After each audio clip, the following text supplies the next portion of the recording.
Asian, brown, and a Filipino. Welcome again to the Learning Essentials podcast with your host, Hurley. In recognition of the Black History Month, this episode explores the many facets of my history and understanding of vicarious experiences related to skin color. My claim as Asian, brown, and a Filipino is intertwined with my years spent in the Philippines. In my early years, I was exposed to the narratives of Black people's lives in having keen interest, reading Harper Lee's To Kill a Mockingbird, watching films like The Color Purple, Amistad, 12 Years a Slave, listening to songs of Stevie Wonder, Bob Marley, Whitney Houston, Black Eyed Peas, and getting hooked with basketball fanaticism over the likes of Michael Jordan, LeBron James, and Kobe Bryant, and caught with the legendary stories of boxing legend Muhammad Ali, who had a mall named after him in Manila during the famous boxing match Trilla in Manila. I also have high regard on poetry of Maya Angelou and admired the leadership and activism of Nelson Mandela and Martin Luther King Jr. But wait, within my color and culture, there's an inner longing to dig deeper into racism and discrimination, because I've tried understanding the unjust dichotomy of white versus black. My being brown is not an excuse to speak about the systemic issues of white being regarded as the norm and a privilege than any brown or dark-skinned Filipinos in my country. The Philippines had a long history of exploitation and colonization, and this is part of our historical narrative. It seems ironic how we grew up admiring Black leaders, icons, artists, athletes, and celebrities, yet we are still a work in progress when it comes to articulating our support in solidarity with the Black community.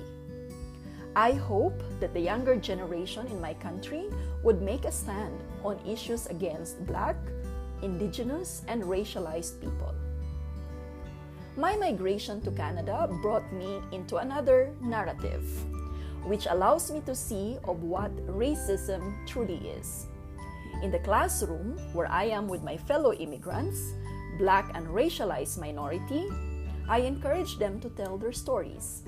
I have tried to provide safe spaces of learning that empower learners to speak up and speak out.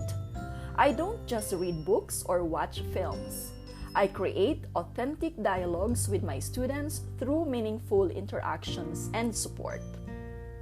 The narratives have changed. Beyond the skin color, I see a person. Beyond the skin color, I hear a story. Beyond the skin color, I witness the struggle. Beyond the skin color, I feel the frustration and anguish. Beyond the skin color, I share their laughter, joy, and triumph. Beyond the skin color, I celebrate with them a culture full of history, beauty, and strength. The narratives have changed.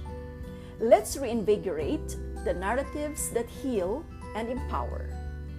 In the classroom, we can reflect on what we teach to bring out truthful narratives about Black, Indigenous, and racialized people.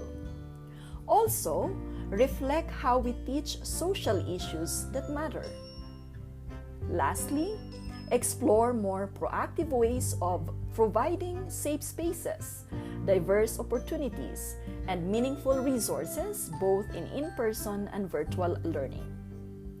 The 1985 song, "We Are the World," best encapsulates this change of narrative. Change can only come when we stand together as one. So in solidarity with the Black community, let's ask ourselves, who am I in this call for justice and equity? Am I a perpetrator, a bystander, an upstander? These are my narratives. What's yours? Thank you for your continued support of the Learning Essentials podcast. Please follow, subscribe, and share.